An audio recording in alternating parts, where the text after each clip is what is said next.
Guardaos de los falsos profetas. En el nombre del Padre, del Hijo, del Espíritu Santo. Amén. Se anuncian cismas y separaciones. Se vaticinan delitos y penas, sentencias y excomuniones. Estudiemos entonces, queridos hermanos, las noticias de hoy, recordando también lo que hoy nos enseña el Evangelio. Guardaos de los falsos profetas.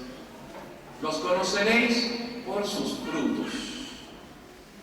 Tema entonces del sermón, la advertencia del Señor: atendite a falsis profetas. Cuidaos de los falsos profetas. La división del sermón será primero el Evangelio, después las noticias, finalmente los frutos. Guardaos de los falsos profetas, que vienen a vosotros con vestidos de ovejas y dentro son lobos rapaces. Por sus frutos los conoceréis. ¿A quién se refiere nuestro Señor cuando utiliza el mote profeta? ¿Quiénes son los profetas?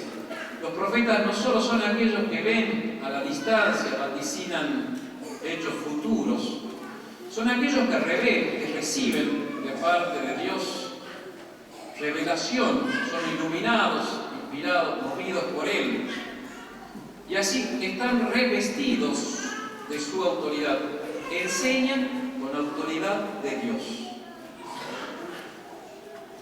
Nuestro Señor dice falsos profetas.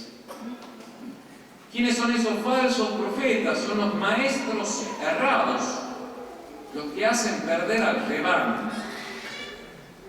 Así lo describe, lo explica un gran padre de la Iglesia, una de las columnas de la cristiandad, del cristianismo, San Juan Crisóstomo, en el siglo IV. Para despertar más su atención, dice el padre de la Iglesia, le recordó con el nombre de profetas a los que introdujeron el error entre sus padres. Profetas son entonces, dice el Crisóstomo, los maestros de las iglesias. Y sabiendo pues el Señor que había de haber falsos doctores de diversas herejías, les manda estar en guardia. Guardar, como verbo transitivo, significa tener cuidado, defender, vigilar una cosa. Pero como verbo pronominal, guardarse, significa tener mucha atención en estar con ella. Precavete, prevenite, estar receloso, defendete, protegete. No te confíes, no te fíes.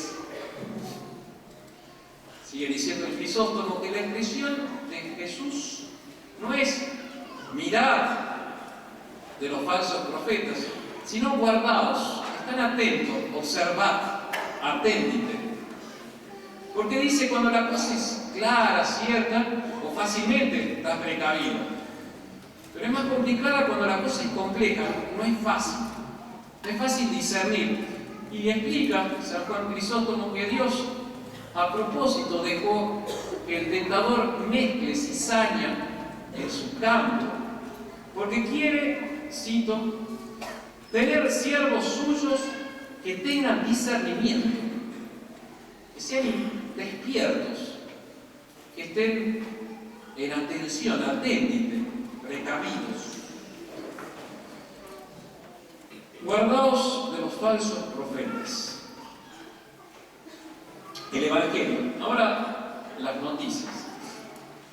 Hay una agencia informativa vaticana de noticias católicas, una de las primeras que estuvieron en la web, fundada por los legionarios de Cristo, CENIT, es la agencia informativa vaticana. Y el 24 de junio, hace un par de semanas, sacó una noticia que me llamó la atención. Decía, se intitulaba Difícil semana para el Papa. 4 cismas, una demanda legal de una petición incómoda, más un luto. Esos 4 cismas comenzaban con la fraternidad, que ahora vamos a detenernos ahí. Después citaban el caso de las clarisas de España, que ya fueron excomulgadas, unas 10 monjitas del norte de Madrid, de Burgos. No seguí mucho la noticia, pero dijeron que Francisco no era papa, despotricaron contra Bergoglio.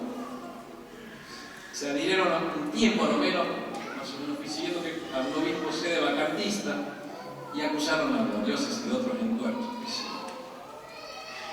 Un caso que venía desde hace un par de años ya siendo mencionado era el de los católicos de rito oriental, Siro Marhabat, en la India, unos 500.000 fieles, unos 400 sacerdotes, si bien entendí, que no quieren, no sé por qué, aceptar un cambio litúrgico. No he seguido mucho. Pero el Vaticano sí está diciendo, mira, si vos no obedeces, yo te excomulgo por no reconocer la autoridad y apartarte en cisma. Y el último caso, antes de entrar a la fraternidad, es el del arzobispo Carlo Viganò, ex nuncio en Estados Unidos. Claro, la noticia de hace un par de semanas, este jueves, el 4 de julio, ya lo excomulgaron.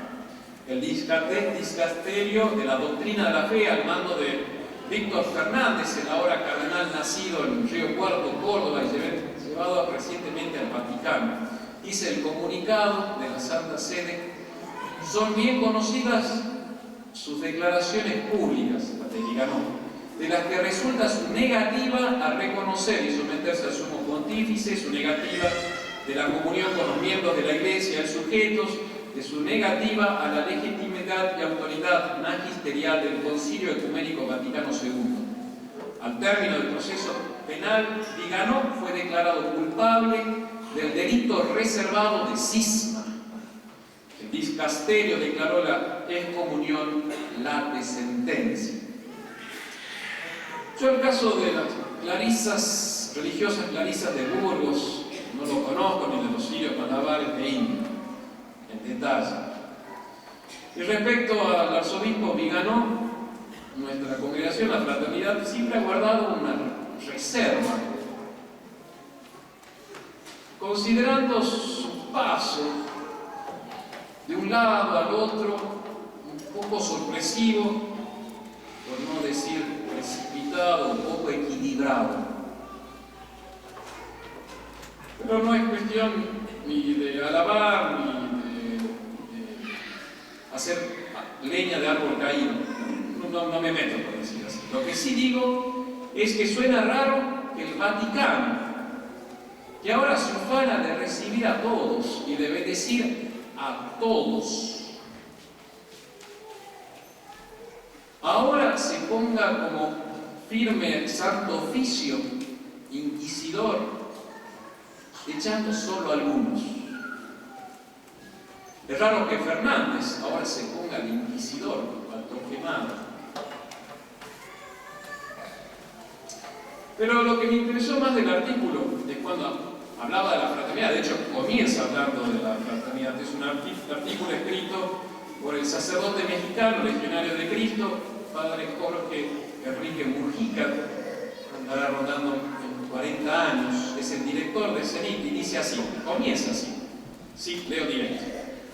Han pasado 36 años desde la ordenación de 4 obispos y mandato pontificio por parte del Monseñor Marcel Lefebvre. Aquel acto mereció la excomunión que, por misericordia, fue levantada en 2009 por Benedicto XVI. Sigo leyendo el artículo. Ahora el Papa Francisco, obispo de Roma y 266 sucesor del apóstol San Pedro, deberá tomar una decisión ante un anuncio que ha adelantado el superior del distrito francés de los lefebristas, Fraternidad Sacerdotal San Pío X, padre Benoît de Jornat, en una carta a los benefactores. Y ahí el artículo cita al padre de Jornat, que lo leo aquí. El 30 de junio de 1988, Monseñor Lefebvre realizó una operación de supervivencia de la tradición católica al consagrar a 4 obispos auxiliares. Sigue diciendo mi compañero, como la situación eclesiástica no ha mejorado desde 1988, se ha hecho necesario pensar en darles asistentes que un día se convertirán en aquellos que van a tomar su posto. Cuando el superior general anuncie una decisión de este tipo, podemos esperar un frenesí mediático contra los fundamentalistas, los rebeldes, los cismáticos, los desobedientes. En ese momento tendremos que enfrentarnos a discusiones, insultos, desprecios, rechazos, tal vez incluso rupturas y separaciones con personas cercanas a nosotros. Y ahí deja de citar al padre de la fraternidad del artículo. Después el autor dice, seguramente el Papa no le va a dar permiso. Si la fraternidad llega a pedir autorización para hacer las consagraciones, lo más seguro que el Papa no. Se pone a modo de profeta el autor, porque el Papa no quiere nada que ver con la misa tradicional, como es cierto. Termina el artículo diciendo, una ordenación sin mandato pontificio supone la pena de excomunión late sentencia prevista por el Código de Derecho Canónico. En la pena incurre no solo el que ordena, sino también el ordenado y los que fungen como co-consagrantes. Esto en la práctica supone un cisma. Y ahí cito, termino de citar el artículo en Cenit. Hago una aclaración nada más ante la acusación del autor. La fraternidad no es cismática, porque la fraternidad reconoce la autoridad de Roma, de la Santa Sede y de los obispos diocesanos. Pero, y eso es cierto, y esto es lo que nos ha salvado, no se somete a una falsa obediencia. Falsa obediencia. Porque uno no puede obedecer a aquello que te manda, que atenta contra la fe, la disminuye. Uno no puede obedecer a seguir toda esta tendencia que está carcomiendo y destruyendo la Iglesia. La fraternidad no es cismática. Y aquellos que nos acusan así, yo les voy a decir que la fraternidad tampoco es modernista como la mayoría del clero que sigue los principios conciliares. Que los sigan consciente e inconscientemente, que están minados de principios y de doctrinas que no son católicas. Por sus frutos los conoceréis, pero no me adelanto, lo veremos luego. Retomo la carta del Padre Superior de Francia, nuestro compañero el Padre de Jornal. Está muy bueno. La carta es escrita a los jóvenes que están formados en la fraternidad y le dicen, a ver chicos, ustedes tienen todo. Cuando nació la fraternidad, nuestros padres, sus abuelos tuvieron que hacer muchísimo esfuerzo para conseguir lo que tenemos. Se ha triplicado la fraternidad, eran 200 sacerdotes en 1988, ahora son 700. Hay prioratos por todas partes. Y para los que tienen un priorato cerca es fácil llevar una vida católica. Pero eso puede hacer, está bueno eso, pero puede ser que uno entre en una comodidad peligrosa y riesgosa y que empiece una mezcla de principios y de bajar la guardia. Bajar la guardia.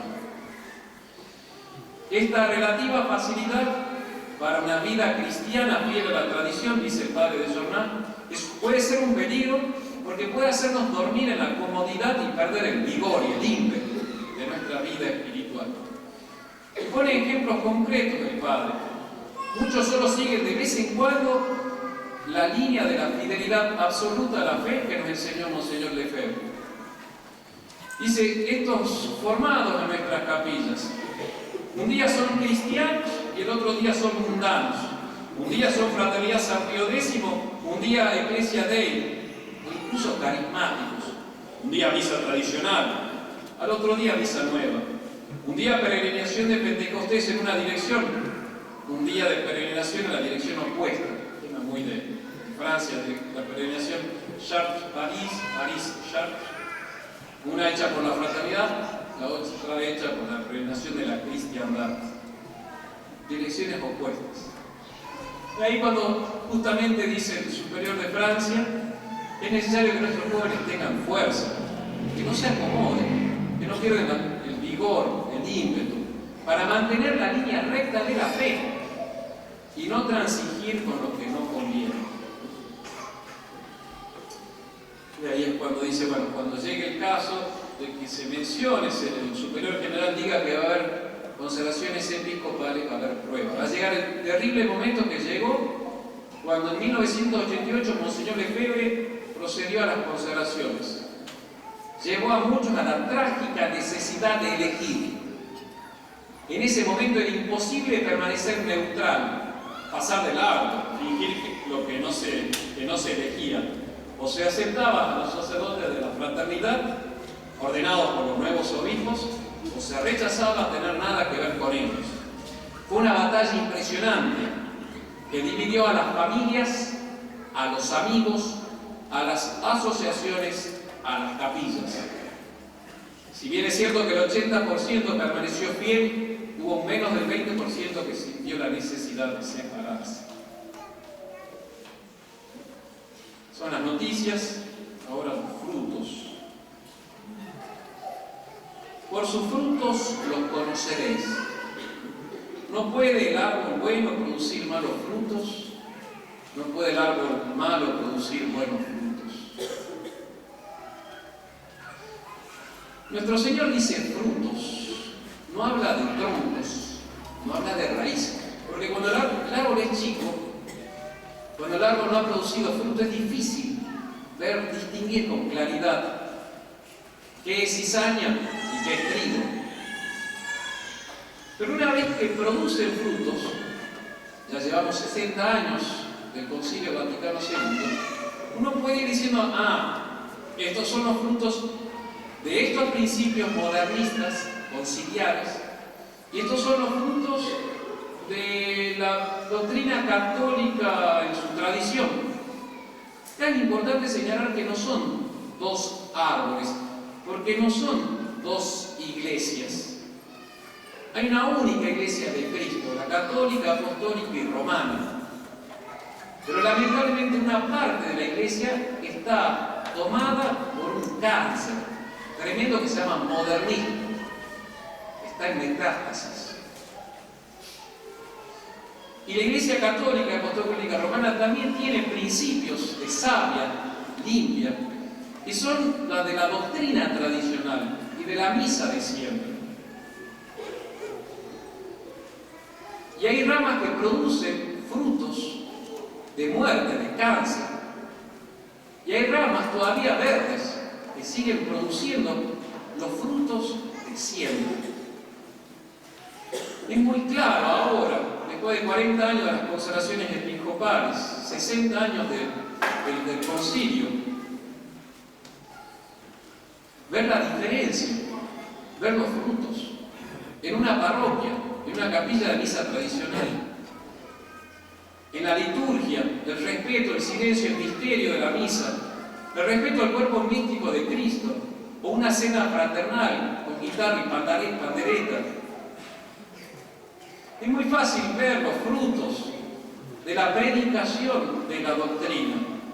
Si se habla de cielo y salvación, o si se habla de tierra, economía o ecologismo, es muy fácil ver la diferencia de una predicación que te habla de Dios y de Cristo, de la Virgen Santa, nuestra Madre, o cuando te habla solamente del hombre y de una unión y solidaridad,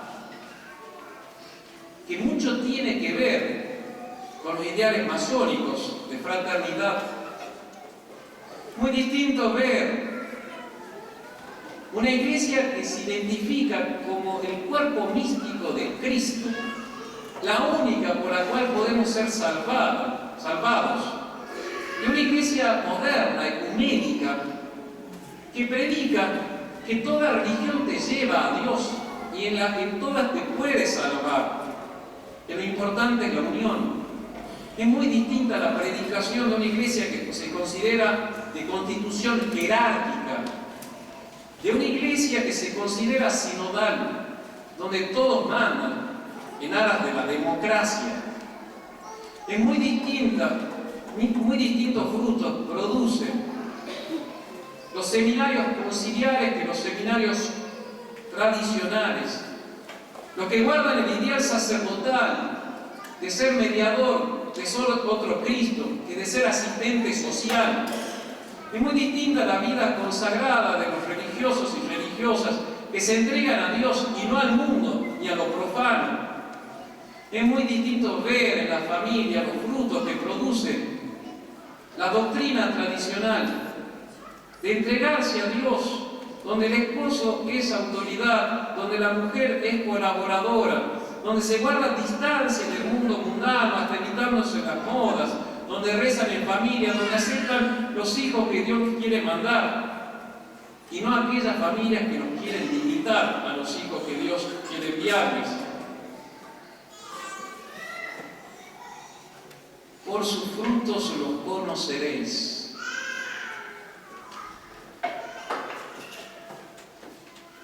¿Y entonces qué? ¿Va a haber consagraciones? Comenzaremos de nuevo con todo ese rollo de las excomuniones, con todo ese rollo de divisiones, separaciones y acusaciones. Yo el fuego de profeta no tengo, no me da. Así que no me voy a poner de profeta. Lo que sí voy a recordar y encomendar: conozcan